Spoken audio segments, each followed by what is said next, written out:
In the light off history, ইতিহাসের আলো YouTube চ্যানেলে সবাইকে শুভেচ্ছা জানিয়ে শুরু করছি সামরিক জাতি গোর্খাদের ইতিহাস।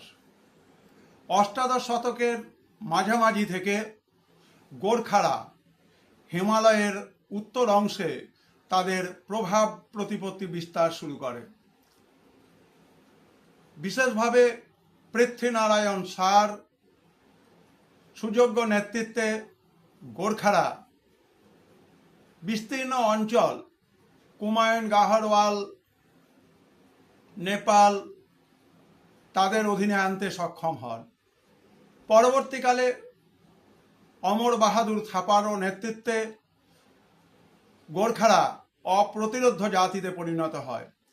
এই সময় লর্ড কর্নওয়ালিস কার্ক পেট্রিককে নেপাল অঞ্চলে গোর্খাদের সঙ্গে কূটনৈতিক সম্পর্ক স্থাপনের জন্য পাঠান, কিন্তু স্বাধীন মাথা উঁচু করে বাঁচার জাতি গোর্খারা ইংরেজদের অধীনতা সহজে মেনে নিতে চায়নি, যার ফল একাধিক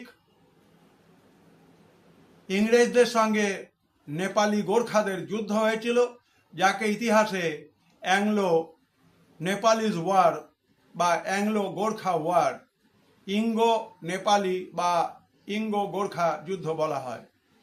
ঊনবিংশ এবং বিংশ শতকের সাম্রাজ্যবাদ বিষয়ে, উপনিবেশবাদ বিষয়ে অধ্যায় থেকে এই ভিডিওটি তোমাদের জন্য উপস্থাপন করা হলো। যারা তৃতীয় সেমিস্টার সেপ্টেম্বর মাসের 8 তারিখ থেকে 22 তারিখে যেটি চলবে, সেখানে এই ভিডিওটি তোমাদের অনেক কাজে লাগবে।